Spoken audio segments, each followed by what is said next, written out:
My fellow Americans and world citizens, void of 9/11 public investigations, based on my 9 years of extensive research, I have proved, based on circumstantial evidences, that there were no physical hijackers on 9/11 attack.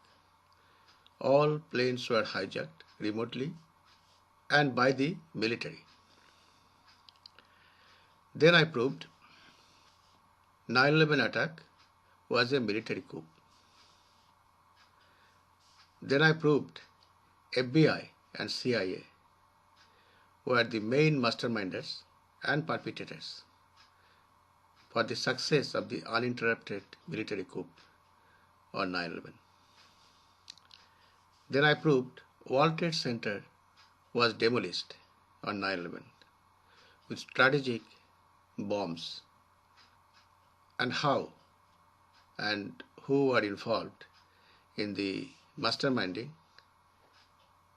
of that demolition.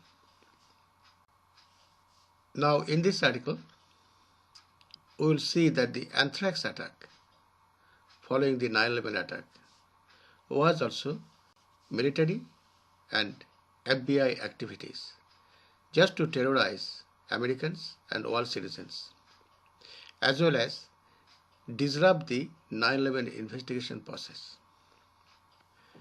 Article: Anthrax attack. Was it a backup military option just in case the coordinated remote hijackings and demolitions plan failed? Quote: Judicial Watch wants to know why White House went on Cipro beginning September 11th. What was known and when? Unquote. June 7, 2002. Judicial Watch press release. Chairman and General Counsel Larry Klayman. Related article, New Pearl Harbor. Back to Anthrax. Anyone who doubts about the pre-knowledge of 9/11 among competent authorities inside U.S. administration, Department of Transportation, Federal Emergency Management Agency FEMA, Central Intelligence Agency CIA, Federal Bureau of Investigation FBI, Federal Aviation Authority FAA, Pentagon, as well as key personnel in Senate and Congress must know that the anthrax deterrent Cipro was delivered to the White House on September 10, 2001, one day prior to 9/11 attack on the United States of America, in anticipation of a massive biological attack on the New York City and the Washington, D.C. area. And FEMA, along with New York City Emergency Response Team, were all ready on September 10, 2001 for that anticipated massive attack in the guise of emergency drill scheduled on September 12, 2001. The question remains, who sent the letters containing U.S. military-grade anthrax spores to then Senate Majority Leader Tom Daschle and Senate Judiciary Committee Chairman Patrick Leahy after 9/11, especially considering that the senators would be the custodians of the 9/11 investigation, which both the President Bush and Vice President Cheney were dead against. And why and how the attackers would use U.S. military-grade anthrax spores? Quote, we believe that the White House knew or had a reason to know that an anthrax attack was imminent or underway, unquote. Larry Klayman. Anyone with self-interest can send a letter faking as Islamic militant as a convenient scapegoat. Quote, material that is readily airborne is weapons grade. Only someone with a connection to an existing or a former bioweapons program could produce aerosolized anthrax, unquote. Richard Spurzel, former head of the United Nations Biological Inspection Team in Iraq.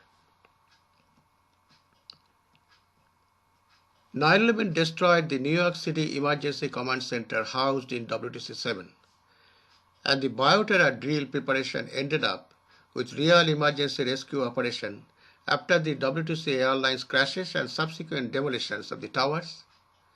But the bioterror never happened in USA as anticipated. Instead of selective mails containing the US military anthrax spores to responsible people in the government and the media as warnings to derail 9/11 fact-finding investigations while creating an atmosphere of fear around the nation.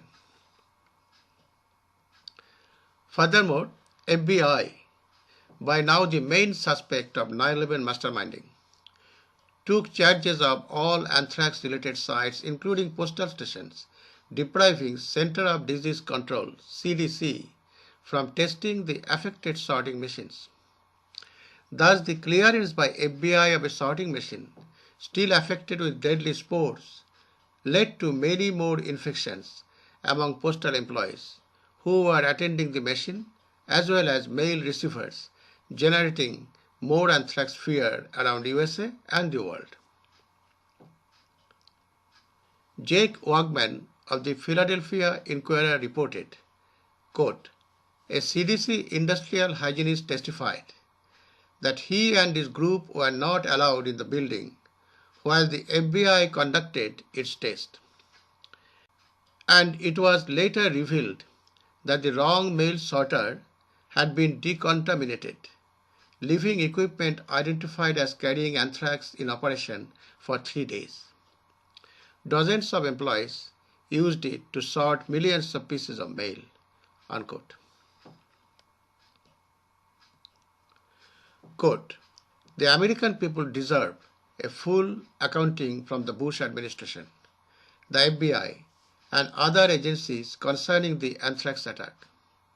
The FBI's investigation seems to have dead-ended, and frankly, that is not very reassuring given their performance with the September 11th hijackers.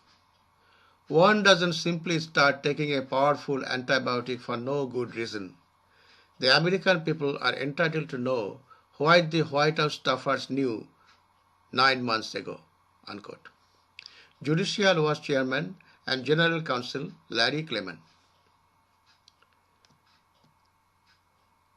Thus, void of an open, honest government investigation into 9/11 and the follow-up anthrax terror inside USA, it can be speculated that the united perpetrators of the new Pearl Harbor had a backup plan of terrorizing US citizens just in case the remote control flight terminations into WTC and Pentagon failed, while the demolition bombs already damaged WTC and part of Pentagon. The disturbing question keeps on bothering. Can a government intentionally harm its own subjects or citizens? Well, the answer is yes, when national security means well-guarded secrecy under military and covert intelligence operatives running black budget without transparent accountabilities. Here is a British example. The BBC Online reported on August 24, 2001 that proton-down scientists at the Defense Center exposed 20,000 volunteers to nerve gas and other chemical and biological agents. Some volunteers believed they were helping find a cure for the common cold. The police had discovered an unusually high death rate among the volunteers, rather British subjects. Quote, the optimal US weaponization process is secret. It involves a combination of chemicals. There is no evidence that any other country possesses the formula, unquote. Bill Patrick, inventor who holds 5 secret patents on the process. Then what is the origin of the anthrax spores? Dr. Rosenberg seems to have the answer.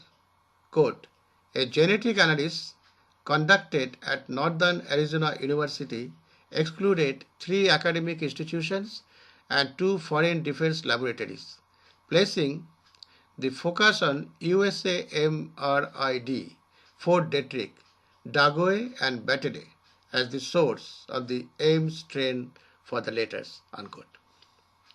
In a speech at the Woodrow Wilson School of Public and International Affairs at Princeton University, Dr. Rosenberg said, quote, we can draw a likely portrait of the perpetrator as a former Fort Detrick scientist who now working for a contractor in the Washington, D.C. area. He had reason for travel to Florida, New Jersey, and the United Kingdom." Unquote. Who gains from this kind of secretive attacks? Well, the direct benefit of WTC demolitions went to the Silverstein Properties and the Westfield America, who harvested 4.55 billion as insurance money compared to less than $1 billion they paid for the private lease of 99 years. Also, the short sellers of stocks on 9/11 targets and related companies, Pentagon and their private defense contractors, along with the evangelical NATO power that gaining more security around the world from the war on terror. Similarly, quote, "The perpetrator must have realized in advance that the anthrax attack would result in the strengthening of US defense and response capabilities. This is not likely to have been a goal of anti-American terrorists, who would also be unlikely to warn the victims in advance. Perhaps the perpetrator stood to gain in some way from increased funding and recognition for bio-defense programs.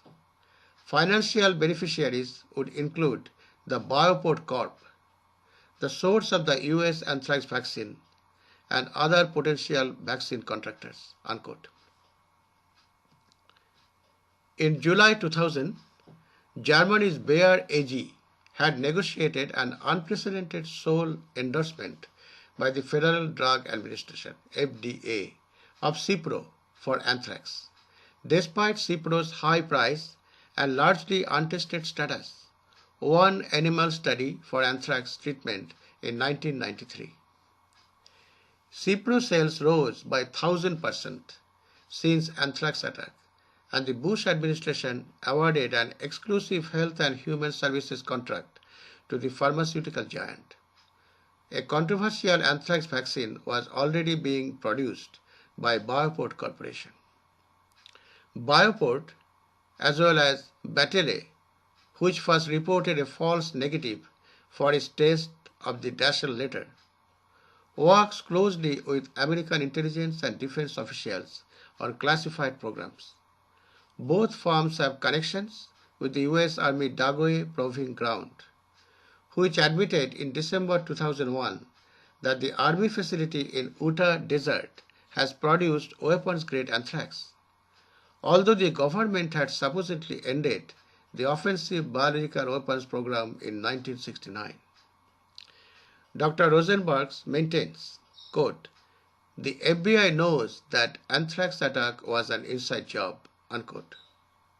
The attack also helped FBI to disrupt US mailing system for 9/11 censorship.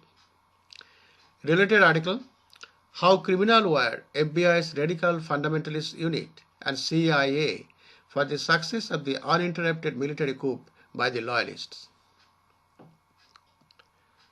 On September 11, 2001, quote, "The White House staff, including then President George Bush, went on a regiment of the antibiotic Cipro to ward off anthrax," unquote, which suggests anthrax attack was the backup process if remote hijacking failed because Pier 92 of New York City had hundreds of people from FEMA, Federal Emergency Management Agency, from the federal government, from the state Emergency Management Office, preparing for a drill for biological attack on September 12, 2001.